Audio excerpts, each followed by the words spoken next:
안녕하십니까. 저는 용문에서 온 주님의 교회 담임 목사입니다. 목회는 한 7년 하고 7년 지금 해를 하고 있습니다. 이렇게 만나 뵙게 돼서 너무 감사드리고 이 자리를 내어주셔서 담임 목사님 이하 장로님과 모든 분들에게 감사를 드립니다.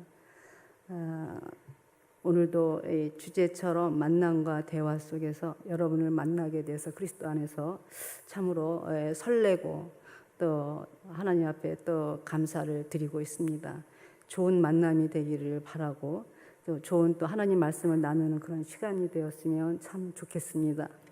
예, 오늘 기도하신 그 권사님의 내용을 들으면서 참 말씀을 너무 아름답게 잘 하신다라는 생각이 들었습니다. 이런 분들한테 말씀을 잘 전해야 되는데 라는 또 걱정도 같이 또 제가 느꼈습니다. 마틴 부버라는 독일 신학자가 있습니다. 그 분이 한 말 중에서 이히 운트드 나와 너라는 그런 책을 읽는데 나와 너의 관계 그리고 나와 그것의 관계에 대해서 마틴 부버가 설명한 게 있습니다. 인간은 나와 너, I and you 이런 관계와 그다음에 나와 it 그거의 관계 두 가지를 그렇게 얘기하고 있습니다. 인간은 두 가지 부류가 있는데 나와 너의 관계와 나와 it의 관계를 그렇게 설명하고 있습니다. 인간의 그 모든 참된 삶은 만남이라고 그가 정의합니다. 나와 너의 관계에서 너로 다가온 지식으로 참된 알과의 대화가 이루어진다는 것입니다. 참된 삶은 만남에서 이루어집니다. 참된 삶은 만남이고 또 만남을 가능하게 하는 것이 대화입니다. 나와 너의 관계 속에서 그 존재의 의미가 있다고 얘기합니다. 나 따로 너 따로가 아니라 나는 너가 반드시 있어야만이 나의 존재를 알게 된다는 것입니다. 그러면서 사람의 관계를 나와 it 그 어떤 사람을 대상으로 그렇게 해석을 하면 그거는 이미 관계가 깨진 것이라고 보는 것입니다. 사람을 너를 수단으로 사용한 것이 아니라 목적이 되어서 서로의 관계성을 추구하는 것이 바른 만남이라고 이야기하며 나와 너와 나는 자유와 자율성을 존중하며 정서적으로 그렇게 연결되어야 한다는 것입니다. 더 나아가서 이 관계가 하나님과 인간의 관계 속에서 확대된다는 것입니다. 오늘 본문의 배경은 나와 너의 만남에 대한 그리스도의 광범위한 영역에서 한 여인에게 어떻게 접근하시는지 또한 그녀는 또 예수를 만남으로 어떠한 삶으로 만남이 이루어지는지 한번 상고해 보겠습니다. 요한복음 4장 6절 전에 4장 4절에 보면 사마리아를 통과하여야 하겠다라는 주님의 강한 의지가 있습니다. 반드시 통과해야만 되겠다. 그런 주님의 의지가 피력되는 말입니다. 그러면서 사마리아에 있는 수가라 하는 동네에 이르시니 야곱이 그 아들 요셉에게 준 땅이 가깝다라고 얘기합니다. 의도적으로 반드시 가야만 하는 곳. 이것은 유대인들에게는 절대적으로 가면 안 되는 구역이었습니다. 예수님은 인간의 태생을 봤을 때는 유대인 남자였습니다. 유대인이 가서는 안 돼야 될 그 금지된 그 땅을 예수님은 나는 반드시 이곳을 통과해야만 되겠다는 강한 의지를 말씀하신 것입니다. 그래서 그 성에 수가성이라는 데서 사는 여인을 만나는 것입니다. 이 수가라는 의미는 구약성경에 보면 세켐이라는 말과 동일합니다. 세카르라는 그런 시리악 그 언어 속에서 이 뜻이 무슨 뜻이냐면 주정뱅이 도시, 독주, 독한 수를 얘기하는 것입니다. 그런 의미가 있고 어리석은 자들이라는 의미도 갖고 있습니다. 이 구약에서는 세겜에서 야곱의 딸 디나가 강간을 당하는 사건이 있습니다. 이런 속에서 4장 6절에 거기에 야곱의 운물이 있었다라고 얘기합니다. 예수님은 여정으로 굉장히 고된 피곤하시다는 것입니다. 그래서 그 운물 곁에 앉아 있었다고 말씀하십니다. 그리고 그때가 대략 6시, 그러니까 지금 난 12시를 얘기합니다. 그가 너무 피곤해서 예수께서 너무 피곤하셔서 스스로 그냥 앉을 수밖에 없는 그렇게 넉다운 되신 것입니다. 그런데 거기에 그 정오 12시에 예수님이 얼마나 그 피곤함과 그 팔레스타인의 그 열기에 그냥 완전히 메모리 되신 것이죠.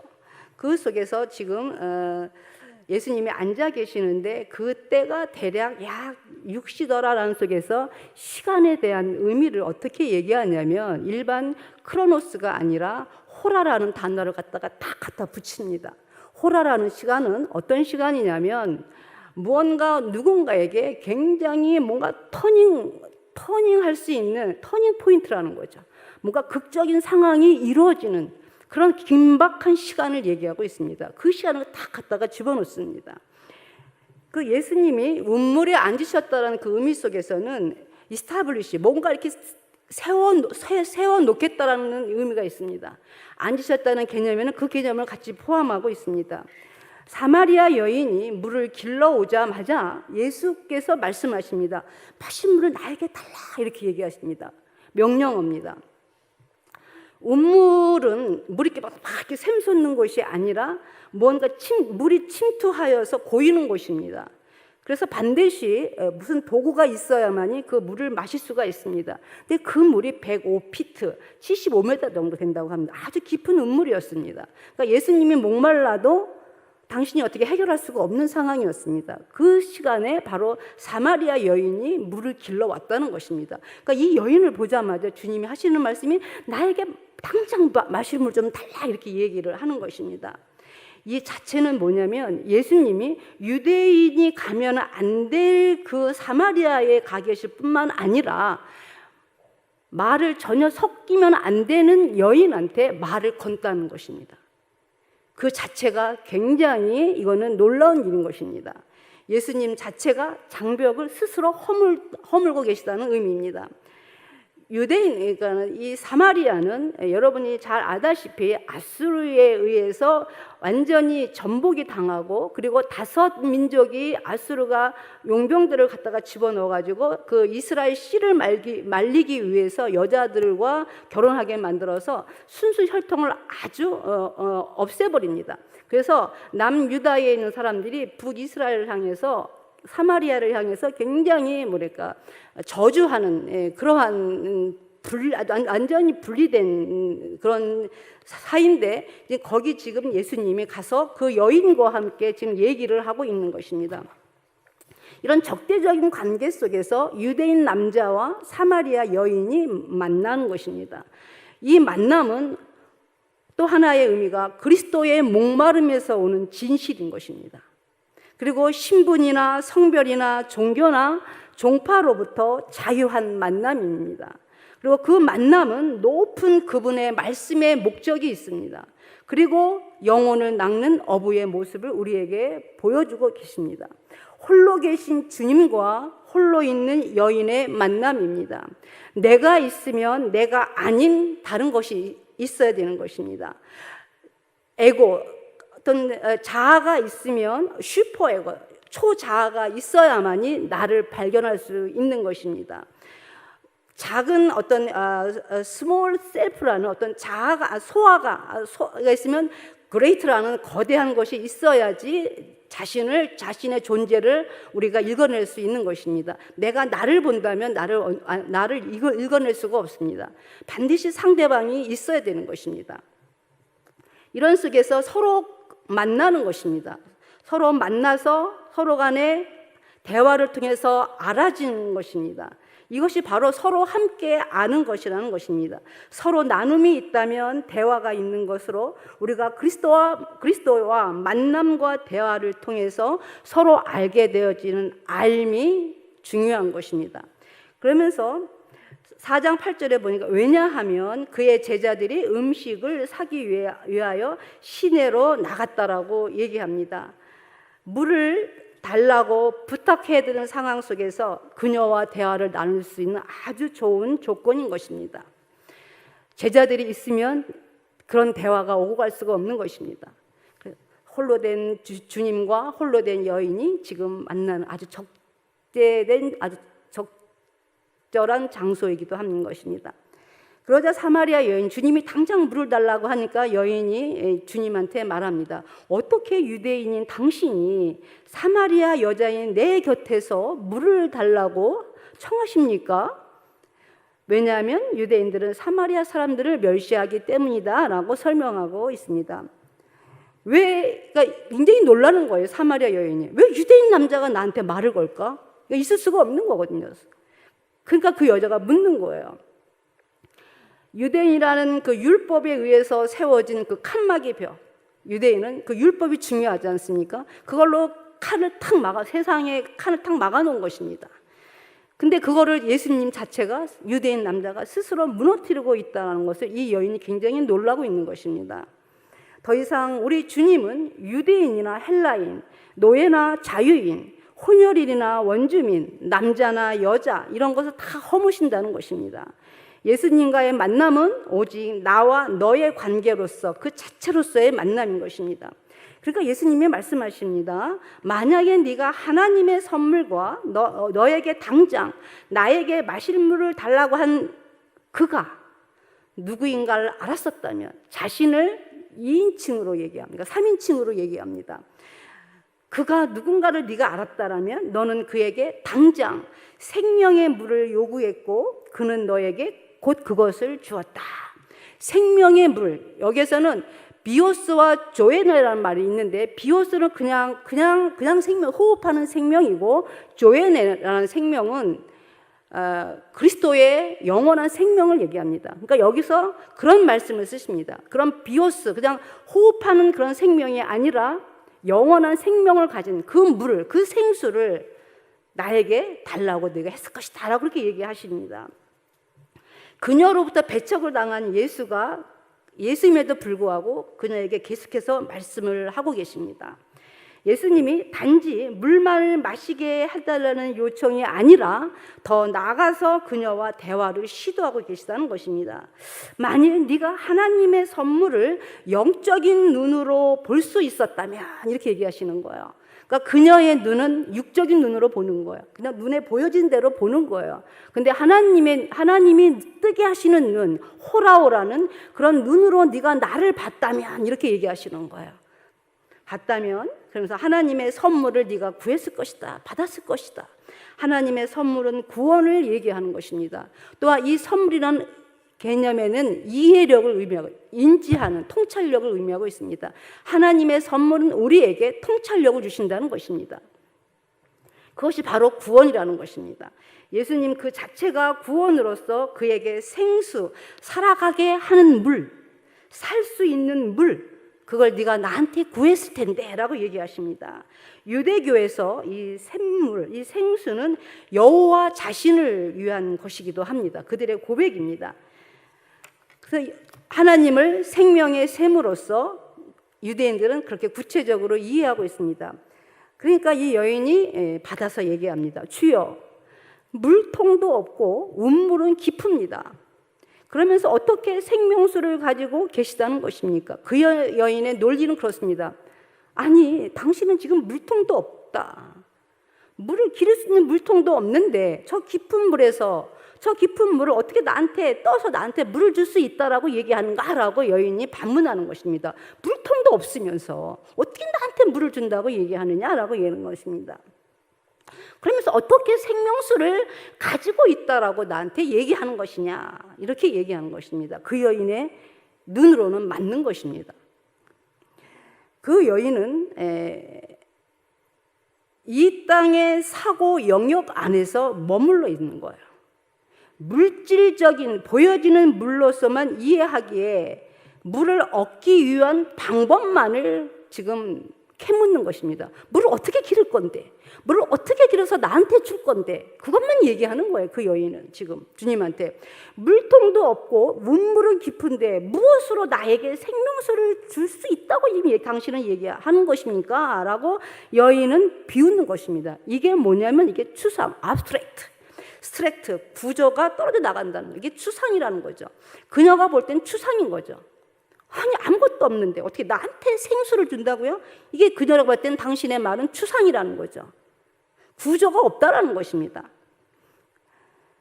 없는 것을 가지고 있다고 얘기하는 것, 그건 추상이고 그건 거짓인 것입니다. 그건 허상이고, 우리가 하나님의 은혜, 하나님의 믿음을 때로는 추상화시켜 버린단 말이죠. 이거는 우리하고는 이거 이해가 안 돼. 이거는 있을 수가 없어. 우리 스스로가 거절하고 삭감한단 말이죠. 하나님의 말을 추상으로 받아들인단 말이죠. 우리가 때로는 하나님 말씀을 들을 때에. 그런데 그게 아니라는 거죠. 성경은 하나님과 맺은 언약이고 계약입니다. 말씀이 우리들의 삶 속에서 구체화되는 그 힘을 가지고 있는 것입니다. 여러분이 그대로 실행만 하고 믿기만 한다면. 근데 우리가 때로는 하나님 말씀을 추상으로 받아들인다는 거죠. 그래서 요거는 아니고 요거는 맞는 것 같고 스스로가 구분해낸단 말이죠. 그러니까 이 여인도 그런 거죠. 그러면서 이 여인이 계속 주님한테 추궁합니다. 당신은 우리의 조상 야곱보다 더 크지 않습니다. 그는 우리에게 이 운물을 줬습니다. 그래서 이걸 가지고 그와 그의 자손들과 그의 가족들도 나도 지금 먹을 수 있게 된 것입니다. 당신은 그 사람보다 크지 않는 존재예요. 그 사람은 우리의 조상 야곱은 운물을 줬습니다 라고 얘기하는 것입니다. 예수는 그녀에게 대답하십니다. 이 물을 마시는 사람은 또다시 목마르거니와 내가 줄 물을 마시는 자는 누구나 영원히 목마르지 않을 뿐만 아니라 내가 그에게 줄 물은 그 안에서 영원히 샘솟는 운물이 되리라 라고 얘기하십니다. 말할 수 없는 성령의 삶을 강조하고 있습니다. 인간의 목마름은 물에 있는 것이 아니라 인간 자체에 있다고 벵겔은 그렇게 얘기하고 있습니다. 사막을 거닐 때에 황량한 풀 한 폭이 없는 메마름 속에서 쓰러져 죽어가는 생명들에게 필요한 것은 반드시 물입니다. 이 물이 밖에서 얻어지는 것이 아니라 우리들의 내면에서 얻어지는, 그래서 내 안에서 넘쳐 흘러 쏟아질 때에 그 물은 나 자신뿐만 아니라 이웃과 나를 찾아오는 사람들에게 충분히 마시게 하는 그 물을 얘기하는 것입니다. 주님의 물은. 여인이 그에게 말합니다. 주여, 나에게 이 물을 당장 주소서. 당장 주소서. 내가 목마르지도 않고 여기에 물 길러 오지 않아도 내가 되지 않겠나이다. 당장 달라고. 그런 물이 있으니까? 영원히 목마르지 않는 물이 있다고요? 당장 나한테 달라고. 그럼 내가 이제 이 시간에 내가 오지 않겠나이다. 이렇게 얘기하는 거. 얼마나 갈급했으면 여인이. 주님의 말씀이 이 여인한테는 마술같이 들린 거예요. 지긋지긋한 거죠. 매일매일 이 땡볕에 오후 12시에 아무도 오지 않는 이 시간에 자기가 이 물동이를 이고 와서 물을 떠가지고 그 무거운 물을 가지고 가야 되는 그 고달픈 그 인생의 여인이 주님이 영원히 목마르지 않는 물을 주겠다고 하니까 그 물이 정말 있냐는 걸 당장 나한테 달라고 얘기하는 것입니다. 어느 날 그렇게 말씀하지 않겠습니까? 당장 달라 그 물. 내가 다시는 여기 오지 않겠다. 그 물을 내가 주면은. 이 여인의 애타는 마음이 담겨 있는 것입니다. 그 고백 속에서는 그 간절함이 단순한 물이 아니라 홀로 살아야만 하는 이 여인의 내면에 있는 고달픔이 깃들어 있는 것입니다. 이 여인은 자신이 평생을 끌어안고 살아가야 되는 그 운명으로밖에 받아들일 수 없는 그 말없이 속에 담고 있는 울면서 그걸 담고 있는 그 서러움, 그 아픔에 대한 폭발입니다. 이 말은. 이 여인은 유대인뿐만 아니라 동족인 사마리아인들에게조차도 버림받은 여인인 것입니다. 그래서 낮 12시에 오는 것입니다. 어느 누구한테도 사랑을 받지 못하는 이 여인이 주님의 그 말씀에 닫혀진 마음이 열려지는 것입니다. 신랑 되신 그리스도가, 예수가 우리 앞에 계실 때 유대인 남성 앞에서 그 사마리아 여인이 자기의 고통을 털어놓는 것입니다. 토해내는 것입니다. 아무도 없는 이 뜨거운 대낮에 인적을 피해서 홀로 물을 길러야만 하는 그 절절한 자기의 그 인생, 무능한 인생, 고달픈 인생, 숨기고 싶은 인생, 그걸 당장 없애게 되려는 것입니다. 그러니까 예수님이 16절에 이렇게 얘기하십니다. 명령하는 거예요. 뭐라고 얘기냐면 가서 내 남편을 여기로 불러오라 이렇게 얘기하는 것입니다. 뜬금없습니다.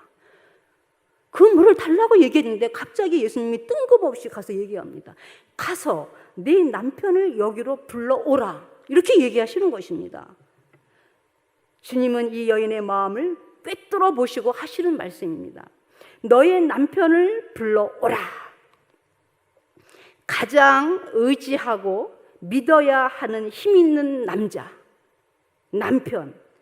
이 여인 곁에서 늘 있어주고 물을 길러서 그녀에게 마시게 해주고 지켜주어야 할 그 남편이 내게 있느냐고 반문하는 말씀이십니다.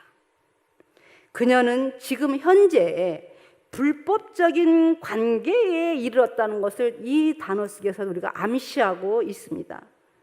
주님의 이 말씀을 통해서 이 여인이 양심에서 즉각적으로 반응을 하는 것입니다. 뭐라고 얘기했냐면 내게는 남편이 없나이다.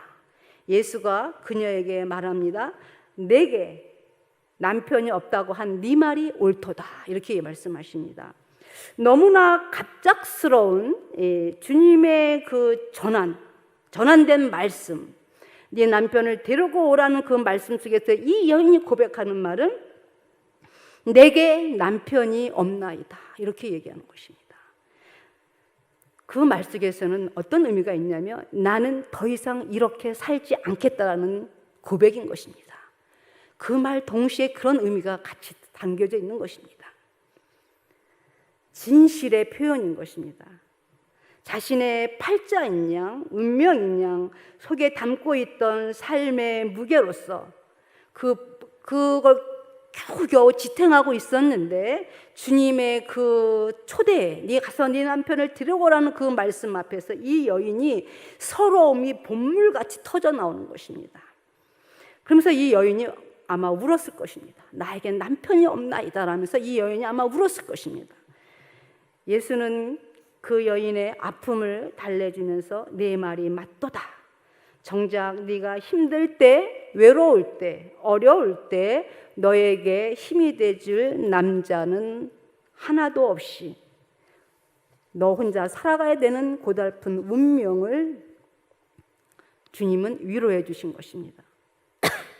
지금까지 너의 고달픈 운명을 덜어줄 자가 없었다라는 말씀인 것입니다. 주님은 그 여인의 내면의 아픔을 위로하여 주시고 그 여인은 주님 앞에서 아마도 목 놓아 울었을 것입니다. 예수의 이 예언적인 통찰력은 수가성 여인의 죄에 대한 감각을 일깨워주고 있는 것입니다. 그녀가 묶여있는 사람에 대한 의존성, 남자에 대한 의존성, 이런 것으로부터의 죄에 대한 소환입니다.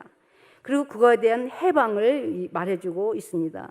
여러분, 진정한 해방, 진정한 자유가 무엇입니까? 묶임에서 풀어주는 것입니다. 무엇에 대한 묶임에서 풀어주는 것입니까? 죄에 대한, 더러움에 대한 것에부터의 정화입니다. 그것이 더러움에서부터의 정화가 돼야만이 여러분과 저는 진정한 해방을 얻을 수가 있는 것입니다. 죄의 해결 없이는 여러분 진정한 자유를 그리스도 안에서도 맛볼 수가 없는 것입니다. 죄에 대한 정화, 이것만이 진정한 자유이며 해방인 것입니다. 예언적인 통찰로서 그녀의 고백은 나는 남편이 없나이다 라는 고백 속에서 그녀는 놀랍게도 5번씩이나 결혼했던 여인입니다. 불법적인 관계에서 살고 있음을 고백하는 것입니다. 그녀가 함께 살고 있는 지금 이 남자도 남편이라고 감히 부르지 못한다는 그 사실은 이 여인이 불법적으로 남녀 관계를 맺고 있다는 것입니다. 그것에 대한 주님의 어쩌면 그 여인의 것이 아니라 다른 여자의 남편일 수도 있다는 것입니다.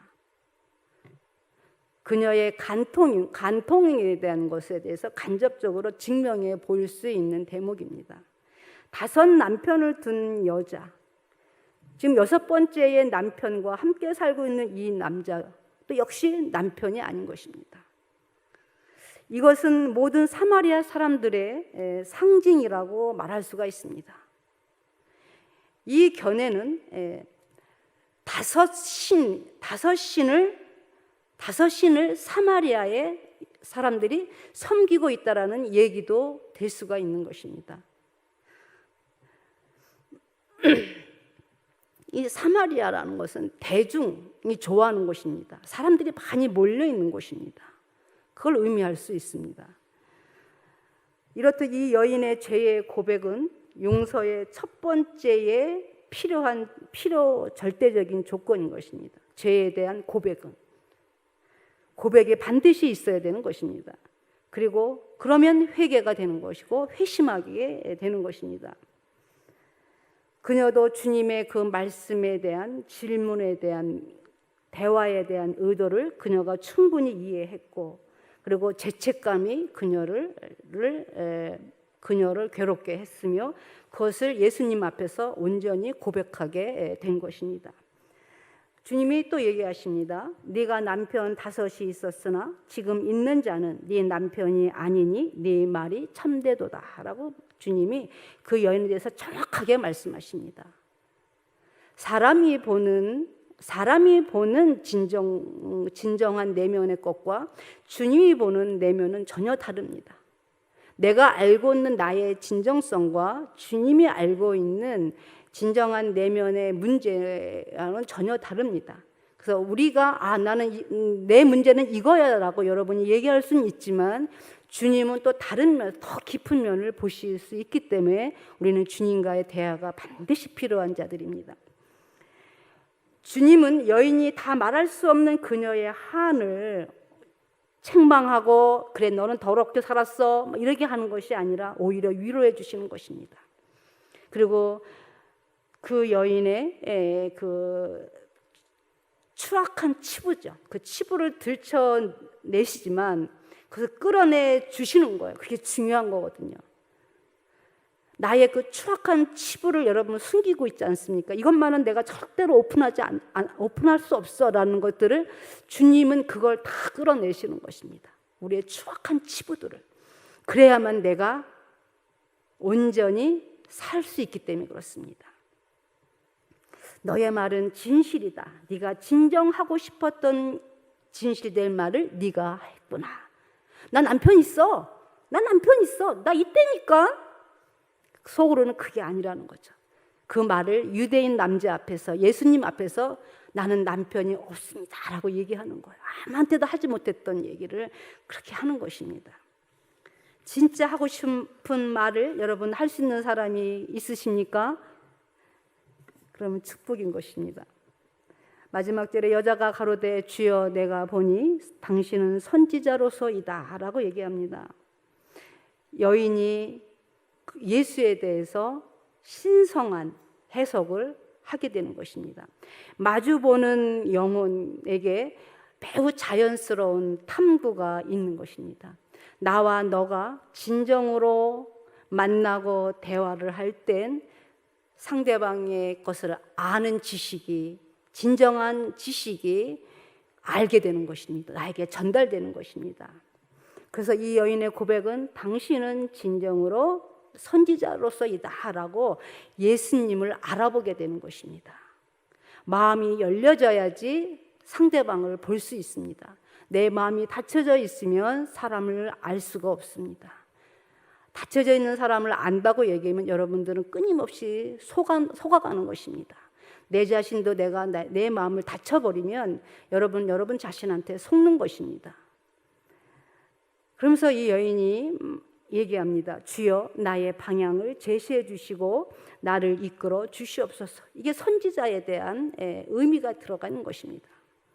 예수를 향한 수가성 여인의 존경, 그리고 그리스도에 알아가는 것에 대한 성장입니다. 수가성 여인은 낯선 유대인 남자로부터 오는 그 은밀한 지식이 그녀의 마음에 불씨에 덮쳐서 그녀의 마음을 열리게 하고 그녀의 마음을 끌리게 하였고, 그 결과 당신은 나의 예언자가 돼 주십시오라고 그렇게 고백하고 있는 것입니다. 그녀의 고통스러운 주제를 하려는 데 있는 것이 아니라 너 이런 문제 있지? 이게 아니라 그 고통 속에서 그 고통의 문제를 끌어내음으로써 하나님에 대해서 그리스도에 대해서 집중하는 삶, 새로운 생명, 목마르지 않는 생수에 대한 생수를 얻은 자의 삶으로서 살아갈 수 있도록 주님이 그렇게 그 여인을 세워나가는 것입니다. 그리스도와 나의 인격적인 만남은 수가성 여인처럼 그리스도를 안음으로 인하여서 나를 온전하게 발견하게 되는 것입니다. 그래서 예수 그리스도와 여러분은 온전히 만나시는 것이 중요합니다. 그래야만 여러분 자신을 알게 되는 것입니다. 그러면 이렇게 자기 자신을 알면 어떻게 살아갈 수 있겠습니까?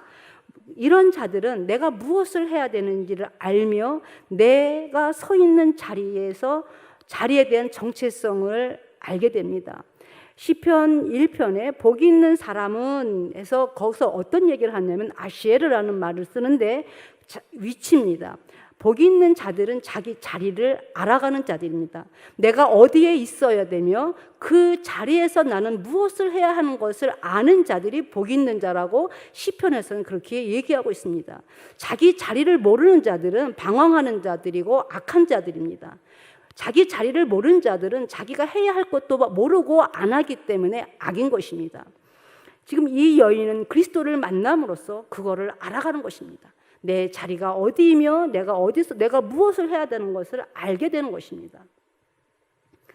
주님과 이 여인 간의 만남 속에서 알게 되어지는 그 암 속에서 진정한 종교에 대한 토론이 뒷장에 가면 계속 연이어 됩니다. 하나님의 말씀 속에서의 복음은 고난과 고통이 자기에게만 있고 자기만 당하는 것으로 그렇게 우리가 자책하는 때가 있습니다. 그러나 하나님은 그것이 중요한 것이 아니라 나한테 당한 고난, 나한테 그 고난 속에 얻어지는 그 고통을 통해서 그것을 뚫고 자기 자신과 이웃을 돌아보는 신앙으로 성장하는 것이 하나님의 뜻이고 그리스도의 뜻입니다. 그래서 이 여인은 그렇게 가기 싫었던 그 사마리아 마을로 내려가고 자기의 물동이를 내동댕이 치고 그래서 내가 메시아를 만났다 와서 보라라고 얘기하는 것입니다. 이게 주님이 원하는 그리스도 안에서의 만난 자들의 삶의 확장된 해석입니다. 우리 오늘 이 만남을 통해서 이 수가성 여인과 주님과의 만남을 통해서 또한 여러분과 그리스도의 만남을 통해서 나는 그리스도와 어떤 만남과 어떠한 대화를 하고 있으며 그래서 그 대화 속에서 나의 삶을 얼마만큼 하나님의 뜻을 인지하고 이 땅 가운데 속에서 그리스도의 빛 가운데 속에서 얼마나 이웃을 사랑하며 그렇게 살아갈 수 있는지에 대해서 여러분 상고하시고 믿음의 커다란 도전이 되시기를 예수 그리스도 이름으로 축복합니다.